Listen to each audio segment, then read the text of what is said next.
오늘은 맥주감사 주일입니다. 우리 옆사람과 인사 한번 할까요? 우리 감사하며 사십시다. 만족하며 사십시다. 맥주감사 주일이 참 7월 달에 있는 게 참 은혜입니다. 1년 중에 딱 절반입니다. 그래서 우리가 참 감사하며 살지 못하는 게 우리의 이 모습인데 6개월간 또 살아왔던 거 또 기억하고 또 감사하고 또 나머지 6개월도 또 우리가 하나님의 은혜 안에 또 우리가 감사하며 아마 살아가라고 하나님이 우리에게 이 맥주감사주의를 7월 첫 주에 주시지 않았을까 저는 생각을 해봅니다. 이 맥추절은 이 한자로 표기하면 보림에게 추수할 추, 절기, 절자를 씁니다. 그래서 문자적으로 맥추절은 보리를 추수하는 절기입니다. 그러면 맥추절에 이 감사라는 단어가 들어가 있으니 맥추감사주일은 보리를 거두어 들인 후에 지키는 이 수확 감사절기다라고 우리가 이렇게 말할 수 있습니다. 그 기원은 출애굽기 23장에 나옵니다. 이스라엘 백성들은 반드시 유월절과 맥추절, 이 수장절을 반드시 지켜야 합니다.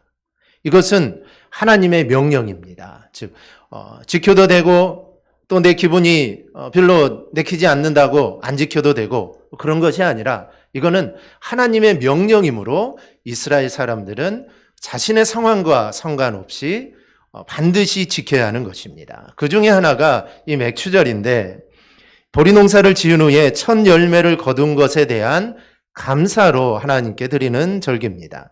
그래서 이를 처음초 열매 실자를 써서 이 초실절이라고도 합니다. 또 6월절 다음 날부터 계산하여 50일째 되는 날 지킨다고 하여 77절이라고도 이렇게 말을 합니다. 이 팔레스타인 지방에선 보리가 4월에 익습니다.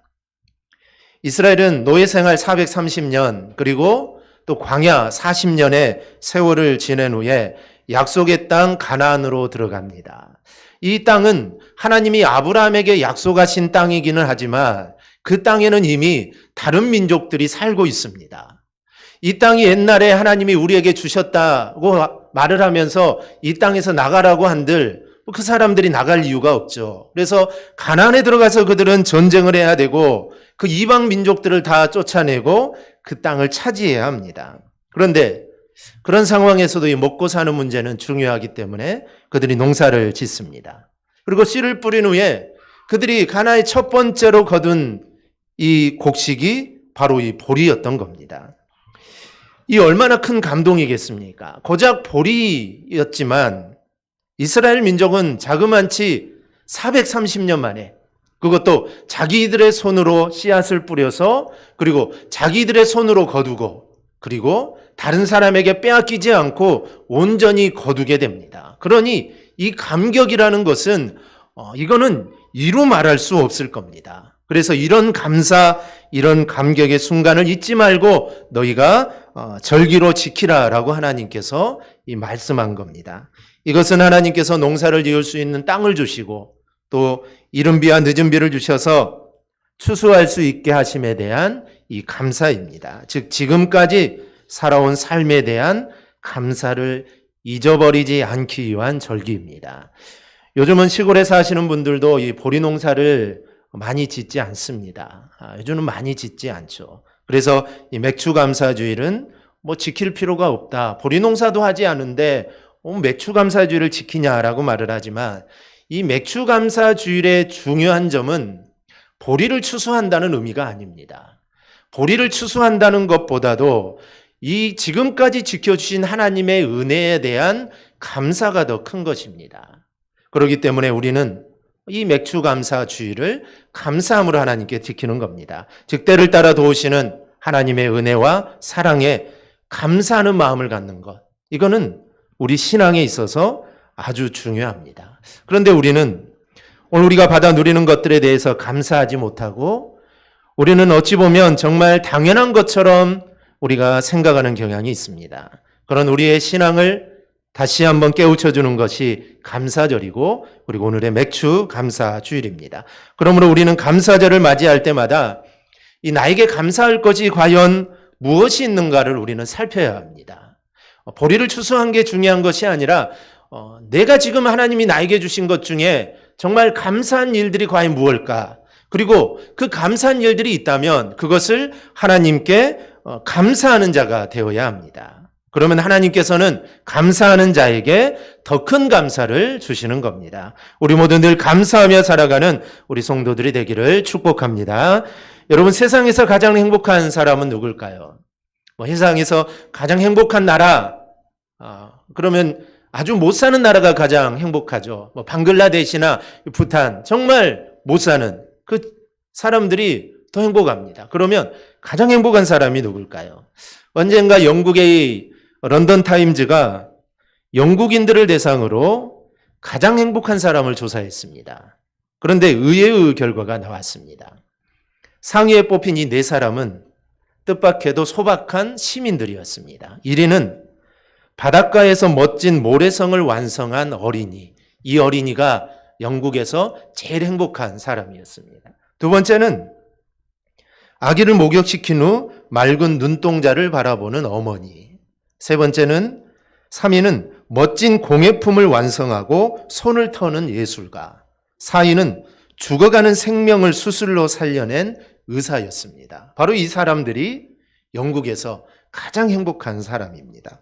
여기에는 백만장자나 황제나 귀족이 들어있지 않습니다. 그리고 정치가나 혹은 아주 인기 있는 이런 사람들도 여기에 속하지 않습니다. 그러면 이런 조사를 통해 알 수 있는 가장 행복한 사람이 누구일까요? 참으로 행복한 사람은 현재 그 자리에서 자신의 수고를 통해 맺어지는 열매를 보고 기뻐하는 사람입니다. 바로 그 사람이 가장 행복한 사람입니다. 여기서 목사로서 하나를 더 추가한다면 말씀을 전할 때 그 말씀을 듣고 기뻐하고 또 그 말씀을 대로 살려고 애쓰는 성도를 볼 때 이 목사는 가장 행복합니다. 그래서 이 행복이라는 것은 특별한 사람만 느끼는 감정이 아닙니다. 또 특별한 일을 하는 사람만이 느끼는 감정도 아닙니다. 이 행복이라는 것은 정말 아무것도 아닌 일, 어찌 보면 별일 아닐 것 같은 일, 또 일상적인 일에서도 느끼는 감정이 바로 이 행복이다라는 것입니다. 성경을 보면 예수님께서 이 시몬이 예수님께 주는 그리스도 살아계신 하나님의 아들입니다라고 고백했을 때 너는 정말 복된 사람이다. 너는 정말 복이 있다라고 말을 했는데 이 예수님 말씀하신 이 복이라는 것이 바로 이 행복입니다. 즉 너는 정말 행복한 사람이다. 우리 신앙적으로 볼 때 누가 가장 행복할까요? 주님은 그리스도시요 살아계신 하나님의 아들입니다라고 고백한 사람이 가장 행복한 사람입니다. 그래서 주님은 베드로에게 야, 네가 정말 행복한 사람이다. 네가 이 모든 사람들보다 네가 가장 행복한 사람이다 라고 말을 했던 겁니다. 여러분은 행복하고 싶으십니까? 다 그렇죠. 이 세상에 불행하고 살고 싶은 사람 한 사람도 없습니다. 그러면 여러분은 지금 행복하십니까? 첫 번째 대답에는 모두 다 예스라고 말을 하지만 이 두 번째 질문에 대해서는 쉽게 행복합니다라고 말할 수 있는 사람은 드물 겁니다. 이것이 바로 우리가 살고 있는 현실이고 상황입니다.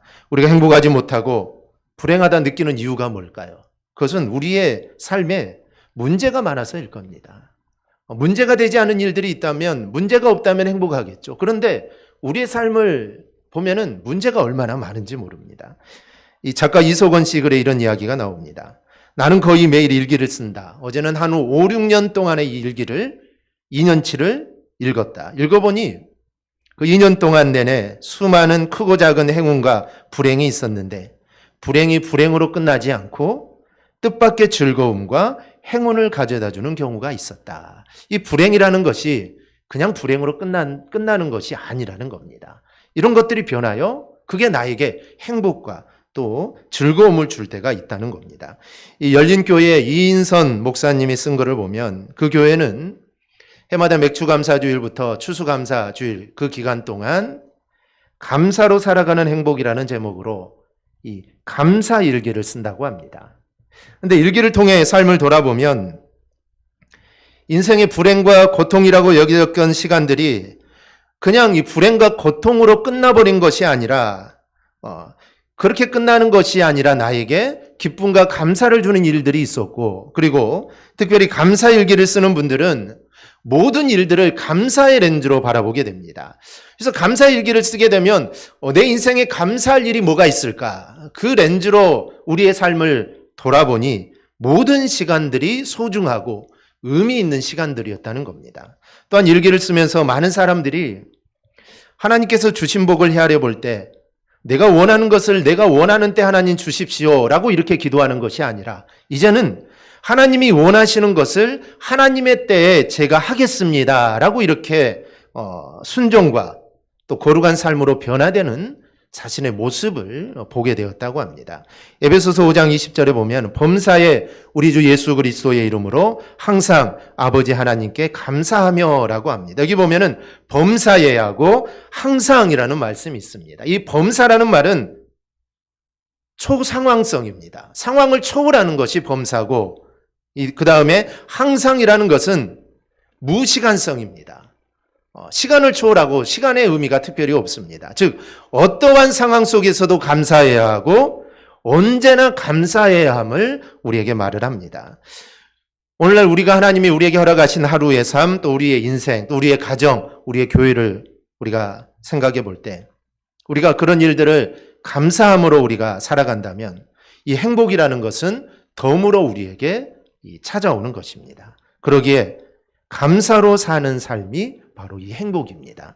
성경을 보면 정말 이건 감사할 상황이 아니라고 생각하는 순간에도 감사하는 사람들이 있습니다. 오늘 본문도 그런 상황 가운데 하나입니다. 남쪽 유다가 처음 바벨론의 침략을 받을 때가 주전 605년입니다. 이때 다니엘이라는 한 청년이 바벨론의 포로로 끌려갑니다. 그런데 이 다니엘은 왕이 주는 진미와 왕의 포도주 먹기를 거절을 합니다. 이 청년이 그러기가 쉽지 않습니다. 이 청년의 때는 어떻습니까? 청년의 때는 쉽게 감정에 휩쓸리고 분위기에 휩쓸리는 시기가 이 청년의 때입니다. 그런데 다니엘은 뜻을 정합니다. 어떤 뜻입니까? 어떤 상황이 오더라도 아니면 어떤 경우에도 나는 하나님의 말씀대로 살겠다라는 그 뜻을 정하게 됩니다. 그래서 왕이 주는 것을 거부하게 되죠. 그런데 하나님께서 다니엘에게 은혜를 주셔서 그 뜻을 지키게 하십니다. 이렇게 포로로 잡혀간 다니엘이 이제 나이가 들었습니다. 그동안 바벨론이 망하고 이 메데라는 바벨론보다 더 강력한 나라가 들어섭니다. 그런데 이 메데라는 나라의 왕은 다리오 왕인데 그는 62세의 나이의 왕이 됐습니다. 그래서 얼마나 노련하겠습니까? 청년의 때하고는 다르죠. 그래서 참신하고 정직한 사람을 찾아 총리로 세우게 됩니다. 그런데 그 사람이 다니엘이었던 겁니다. 그런데 사람이 사는 곳은 서로 시기하고 질투하는 일들이 일어납니다. 그것은 과거나 현재나 마찬가지죠. 가장 심한 곳이 권력을 다투는 사람들이 있는 곳입니다. 왜냐하면 상대방을 넘어뜨려야 그 권력을 자신이 가질 수 있기 때문입니다. 우리가 정치를 보면 얼마든지 이런 사실들을 알 수가 있습니다. 그래서 총리 자리를 탐내는 자들이 있었습니다. 그래서 다니엘의 흠을 찾으려고 애를 쓰죠. 그런데 아무리 뒤져봐도 이 다니엘은 흠이 없습니다. 이 사람들이 다니엘의 흠을 찾지 못하자 이제는 다니엘의 신앙을 공격합니다. 하나님을 잘 믿는 것, 이 얼마나 아름다운 일입니까? 하나님 중심으로 정직하게 살고 하나님께 충성하며 사는 거, 이 얼마나 아름답습니까? 그런데 사람들은 그 신앙을 문제 삼습니다. 이게 세상 사람들의 공격 방법이고 이 마귀의 전술입니다. 그러니 우리가 오늘날 믿음 생활 잘한다고 정말 내가 하나님을 잘 섬기고 하나님께 충성하는데 내가 받는 공격, 이거는 우리가 이상하게 생각할 필요가 없습니다. 이거는 당연한 것들입니다. 예나 지금이나 이런 것들은 당연합니다. 이게 마귀의 전술입니다. 그럼 그들이 공격하기 위해 내세운 것이 무엇입니까? 본문 7절에 있는 대로입니다. 앞으로 30일 동안 왕 외에 누구에게든지 구하지 못하게 하자라는 것입니다. 그리고 만약에 왕 외에 다른 사람에게 무언가를 구하면 그 사람은 사자굴에 던져 죽이자는 겁니다. 왕이 이 말을 들으니 얼마나 좋습니까? 왕만 높이자고 하니 왕이 거부할 이유가 없습니다. 그래서 왕이 좋다라고 말을 하죠. 그런데 문제는 누구입니까? 문제는 다니엘입니다. 다니엘은 하루라도 기도하지 못하면 못 사는 사람입니다. 하루라도 기도하지 않으면 입에 가시가 돋습니다. 그러니 이 다니엘에게 이제 문제가 생기게 되죠. 근데 다니엘은 어떻게 합니까? 근데 다니엘은 기도합니다. 본문 10절에 보면 다니엘이 기도하는데 몇 가지 중요한 특징이 있습니다. 그는 기도하면 죽인다는데도 하나님께 감사하며 기도합니다.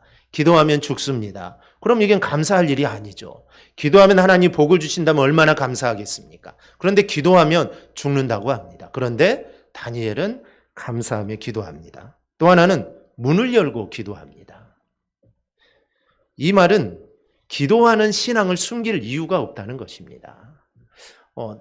창문을 열고 기도하는 것은 그의 습관이기도 했습니다. 즉 평상시에 했던 그 모습이죠. 그래서 그 모습 그대로 합니다. 지금 기도하다가 발각되면 이거 죽는 일인데 그러면 문을 닫고 골방에 들어가서 기도해야 될 텐데 다니엘은 그렇게 하지 않았습니다. 문을 활짝 열고 이 기도하는 것 숨길 이유가 없다는 겁니다. 이거는 숨길 일이 아닙니다. 그래서 문을 열고 기도를 하게 되죠. 요즘 사람들은 자신이 예수 믿는 것을 많이 숨깁니다. 그 이유는 자신이 선하지 못한 행위가 드러날까 봐 그렇습니다. 그만큼 떳떳하지 못하는 겁니다. 이러한 우리가 어떻게 주님이 말씀대로 세상이 빛과 소금으로 살 수 있겠습니까? 그런 모습으로는 세상이 빛과 소금 역할을 할 수가 없습니다. 그런데 다니엘은 감사하며 기도했던 사람입니다. 여러분 지금 이 상황은 감사할 상황이 아닙니다. 지금 상황은 불평할 상황입니다. 그런데 다니엘은 감사합니다. 그런데 이것은 다니엘이 특별해서 그런 것이 아닙니다. 다니엘이 특별하니까 이렇게 했다. 아니면 바울과 실라가 특별했기 때문에 그들은 감옥에 갇혀 있을 때도 하나님께 기도하고 감사했다. 아닙니다. 하나님을 믿는 성도에게서 마땅히 나와야 할 모습입니다. 지금 우리가 사는 이 세상은 다니엘에 비하면 항상 감사가 나와야 하는 정말 평안한 세상입니다. 다니엘은 이런 어려운 가운데서도 감사했는데 지금 우리는 얼마나 평안합니까? 그러면 우리의 매일의 삶은 정말 다니엘을 생각한다면 늘 감사의 삶을 살아야 합니다. 나라가 망했습니까? 우리가 포로로 끌려갔습니까? 아니면 기도한다고 예배드린다고 사자굴에 던져놓습니까? 아니면 우리를 잡아가기라도 합니까? 아닙니다. 그럴 일은 절대로 없습니다. 그런데도 우리는 감사를 잘 하지 못합니다. 그래서 오늘 맥주감사절을 통해서라도 우리가 감사에 대한 이야기를 우리가 함께 좀 살펴보려고 합니다. 우리는 다니엘을 통해 또 깨닫고 도전받아야 할 것들이 있습니다. 먼저는 감사는 조건이 아니라는 겁니다. 오늘 본문을 보면 다니엘은 감사할 수 있는 상황이 아닙니다. 자기를 죽이겠다고 합니다. 그런데 다니엘은 감사합니다. 우리가 성경을 보면 이해할 수 없는 일들이 참 많죠. 오병이어의 기적도 어떻게 이걸 이해할 수 있겠습니까? 우리 머리로는 도저히 이해가 안 됩니다. 죽은 사람이 살아난 것, 나병 환자가 고침을 받는 것, 이런 것들 도저히 우리의 머리로는 이해가 안 됩니다. 그 중에 하나가 범사에 감사하라라는 겁니다. 그리고 이것이 하나님의 뜻이라는 겁니다. 그런데 우리가 어떻게 모든 일에 감사할 수 있습니까? 힘들고 어렵고 짜증나고 또 감정 상하는 일이 정말 우리의 도처에 널려 있는데 그런데 성경은 그래도 감사하라라는 겁니다. 그래서 이 말씀이 잘 이해가 되지 않습니다. 고린도후서 8장 2절에 보면 이렇게 기록되어 있습니다. 환난의 많은 시련 가운데서 그들의 넘치는 기쁨과 극심한 가난이 그들의 풍성한 연보를 넘치도록 하게 하였느니라. 이 고린도 교회 성도들은 큰 환난과 어려움을 겪었습니다. 얼마나 어려움이 많은지 모릅니다. 초대교회 당시에 당하는 어려움이라는 것은 우리가 상상할 수 없는 그런 어려움이었습니다. 그런데 이 고린도 교회 성도들은 자신들도 이런 어려움을 당하고 있는데 예루살렘 교회가 어렵다는 소식을 듣습니다. 그래서 그들을 위해 연보, 즉 구제를 넘치도록 드리게 됩니다. 자신이 어려운데도 정말 최선을 다해 헌금해서 도왔다고 합니다. 어떻게 이 일이 가능할까요? 어떻게 가능하겠습니까? 이 돕는 거는 물질이 많아서가 아닙니다. 이것은 마음입니다. 감사도 마찬가지입니다. 감사는 조건이 아닙니다. 감사는 그냥 무조건 하는 겁니다. 왜 무조건 해야 될까요? 이게 하나님의 뜻이기 때문입니다. 하나님의 뜻이기에 우리는 조건 따지지 말고 그냥 무조건 감사하는 겁니다. 이 게테라는 사람은 이 세상에서 가장 쓸모없는 사람은 감사할 줄 모르는 인간이다라고 이렇게 말한 적이 있습니다. 일본의 시인 중에 미즈노 겐조라는 시인이 있습니다. 이 사람은 11살에 뇌성마비가 와서 전신이 마비가 되었습니다. 그래서 아예 움직일 수가 없습니다. 그런데 유일하게 움직일 수 있는 것이 있는데 그게 바로 눈입니다. 이 눈동자만은 움직입니다. 눈을 깜빡일 수 있고 눈동자만은 움직이죠. 그는 오직 눈동자를 깜빡거리는 것으로 다른 사람과 의사소통을 합니다. 이런 상황에서 이 미즈노 겐조는 어머니의 도움을 받아 이 눈을 깜빡이면서 한자씩 글자를 선택하는 일을 반복합니다. 어머니가 벽에다가 글자를 적어놓고 막대기로 가르칠 때 그게 맞으면 눈을 깜빡여서 그 글자를 선택을 합니다. 그래서 그 글자를 모으게 되죠. 이 얼마나 오랜 시간이 걸렸겠습니까? 그래서 시집을 발간을 하게 됩니다. 시인이 된 것이죠. 미즈노 겐조는 고통 속에서 창작한 이 시집을 3장에 발표하게 되고 이 시집이 일본에서 베스트셀러가 됩니다. 그리고 NHK 방송에도 그 내용을 특집으로 보도를 합니다. 4권의 시집을 내게 되는데 첫 번째로 그가 출간한 시집에는 내 은혜가 내게 족하다라는 이 시가 있습니다.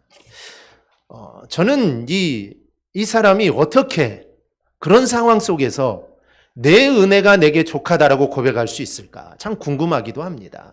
정말 온몸이 움직일 수 없는 상황, 움직일 수 있는 것은 정말 눈밖에 없는데 그런 상황에서 어떻게 그 은혜가 내게 족하다라고 감사할 수 있을까?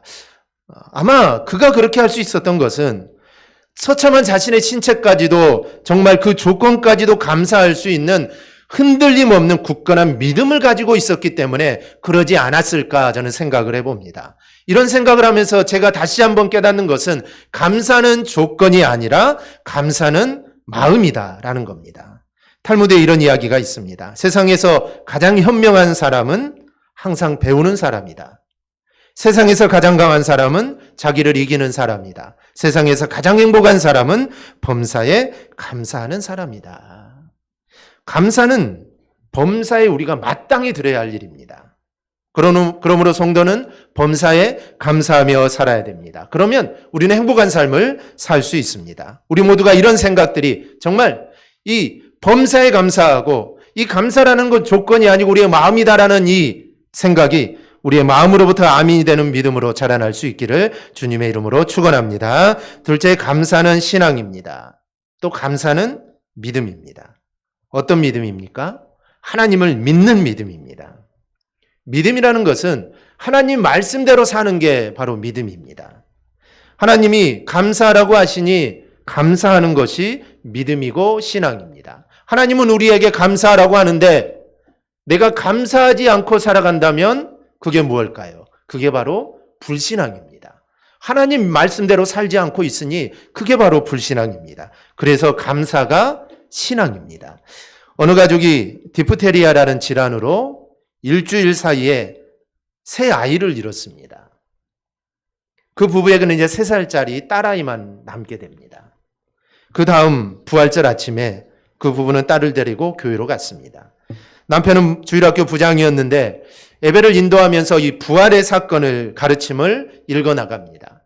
이 부활의 소식을 듣는 성도들이 울지 않을 성도가 어디 있겠습니까? 모든 성도들이 울었지만 그 부부는 침착하고 조용했습니다. 예배가 끝나고 한 소년이 자기 아버지와 집으로 가면서 이렇게 묻습니다. 부장 선생님 부부는 부활에 관한 이야기를 정말로 믿고 있는 것 같아요. 그러자 아버지가 이렇게 말하죠. 모든 그리스도인들이 다 믿고 있단다. 다 믿고 있죠. 부활에 대해 다 믿습니다. 그래서 이 아이가 이렇게 말합니다. 그렇지만 부장 선생님과 부부의 믿는 방식과는 다르지요 라고 말을 합니다. 즉 내가 믿는 부활의 사건과 이 부부가 믿는 부활의 사건은 다르다는 것입니다. 우리는 다니엘과 같은 하나님을 믿고 있습니다.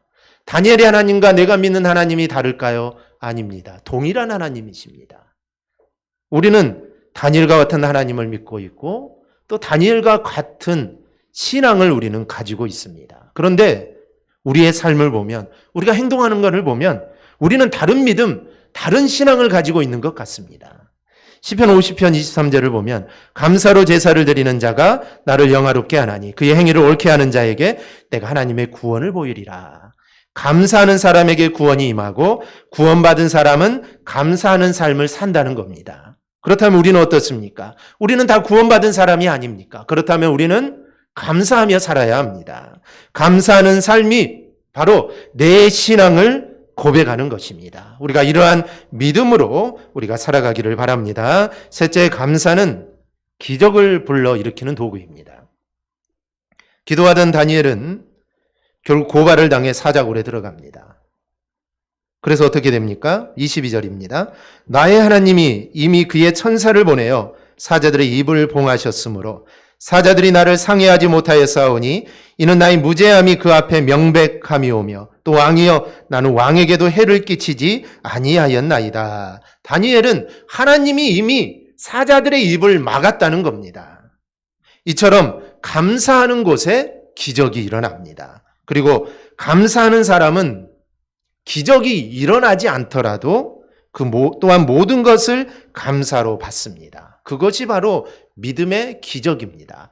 다니엘이 하나님 앞에 감사의 기도를 드릴 때 기도하면 죽는다라는 말을 듣고 그가 기도를 했을 때, 야, 하나님이 내가 사자굴에 들어가면 하나님이 나를 건져줄 거야.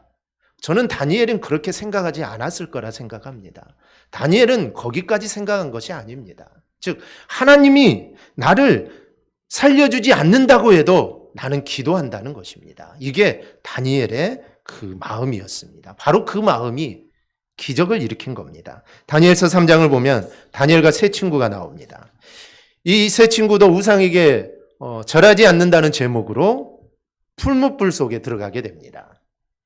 그런데 그들은 아주 유명한 고백을 하죠. 3장 17절 18절입니다. 왕이여 우리가 섬기는 하나님이 계신다면 우리를 맹렬히 타는 풀무불 가운데서 능히 건져내시겠고 왕의 손에서도 건져내시리라. 그렇게 하지 아니하실지라도 왕이여 우리가 왕의 신들을 섬기지도 아니하고 왕이 세우신 금신상에게 절하지도 아니할 줄을 아옵소서. 즉 건져내지 않아도 우리는 하나님을 섬기겠다는 겁니다. 이 얼마나 멋진 고백입니까? 얼마나 멋진 이 말입니까? 이는 그들이 하나님에 대한 이 믿음이 부족해서가 아닙니다. 하나님을 믿지 못해서 한 말이 아닙니다. 이는 오히려 자신들에 대한 하나님의 주권을 지금 인정하는 겁니다. 즉 설령 자신들이 느부갓네살 왕의 죽임을 당한다 할지라도 지금 풀무에 들어가서 자신들이 죄가 되어서 정말 다 사라진다 할지라도 자신들은 이거는 개의치 않겠다는 겁니다. 자신들이 마땅히 하나님 앞에 할 일을 지금 우리는 하겠다는 것입니다. 우리가 죽는 거는 이거는 하나님의 일이라는 것이죠. 그리고 내가 할 일은 이 믿음을 지키는 것, 이것이 바로 지금 내가 할 일이다라는 것을 지금 말하고 있는 것입니다. 이런 본문과 관련해서 영국의 대설교자인 찰스 스펄전 목사님은 다음과 같은 말을 했습니다. 당신의 의무는 옳은 일을 행하는 것이고 그 결과는 하나님이 감당할 일입니다. 비록 하늘이 무너져도 옳은 일을 행하고 어떤 결과가 오더라도 그리스도의 명령을 행하는 것이 당신과 나의 할 일입니다. 당신은 결과에 신경을 쓰십니까? 그것이 우리들과 무슨 상관이 있습니까? 하늘이 무너져 내려도 선한 사람은 자신의 주님께 순종하고 그분의 진리에 충성합니다. 오 하나님의 사람이여 의로운 자가 되고 두려워 마십시오. 결과는 하나님의 일이지 당신의 일이 아닙니다. 결과는 하나님의 손에 달려 있는 겁니다. 그리고 의를 행하고 믿음을 지킬 의무는 우리의 손에 달려 있는 겁니다.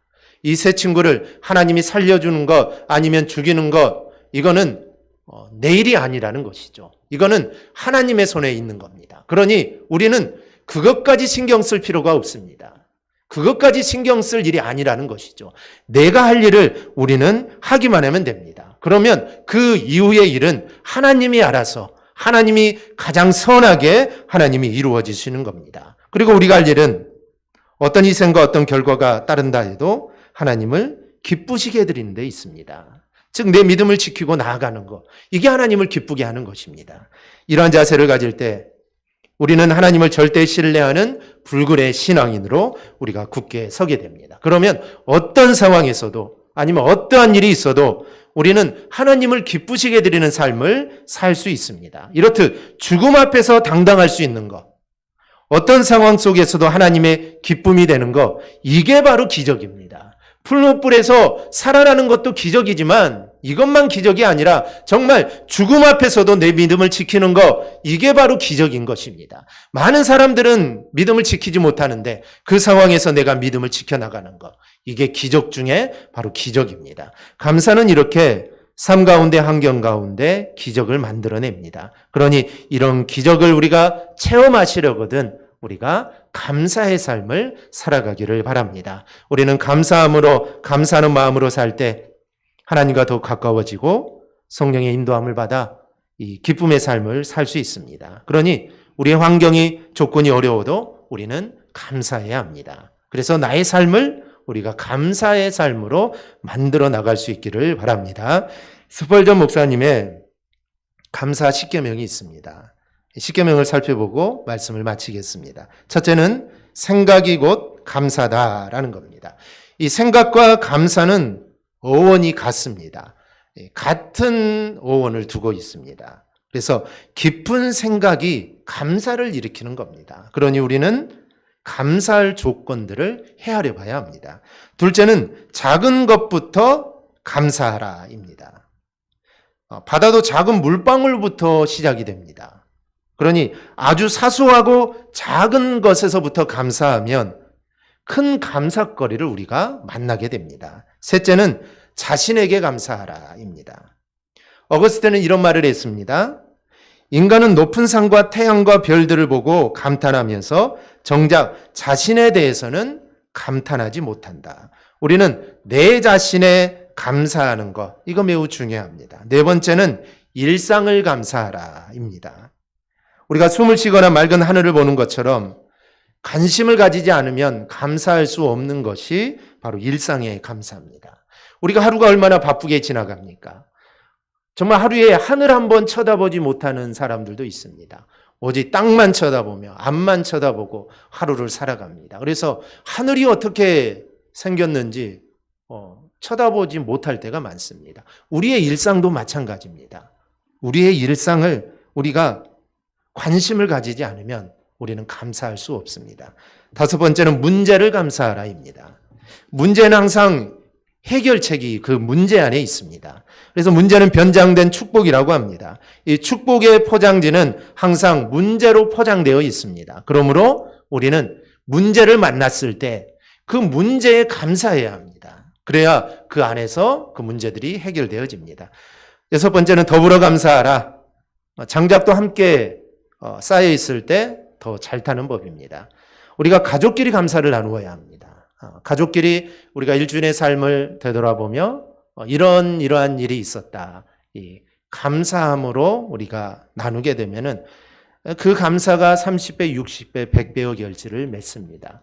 왜냐하면 나 혼자 알고 있으면 나 혼자 감사로 끝나지만 가족들과 나누면 가족들이 감사하게 되고 또 온 성도들과 함께 나눈다면 온 성도들이 감사함을 느끼게 되는 겁니다. 일곱 번째는 그럼에도 불구하고 감사하라는 것입니다. 일의 결과보다는 문제 앞에서 드리는 감사가 아름다운 것입니다. 여덟 번째는 잠들기 전 시간에 감사하라. 이 대부분의 사람들은 이 잠이 들 때 하루가 얼마나 피곤합니까? 그래서 그냥 잠이 들기도 하고 또 짜증과 이 걱정을 안고 내일 일들의 걱정을 안고 하루에 잠을 들기도 합니다. 그런데 잠들기 전에 감사는 우리의 영혼의 문제들을 청소해 줍니다. 그래서 잠들기 전에 감사함. 또 아홉 번째, 감사의 능력을 믿고 감사하라. 감사에는 메아리 효과가 있습니다. 그래서 감사하면 감사한 대로 이루어집니다. 그래서 불평할 때 감사하면 불행이 끝나고 감사할 때 감사하면 그 형통이 연장이 되는 겁니다. 그리고 마지막으로 모든 것에 감사하라.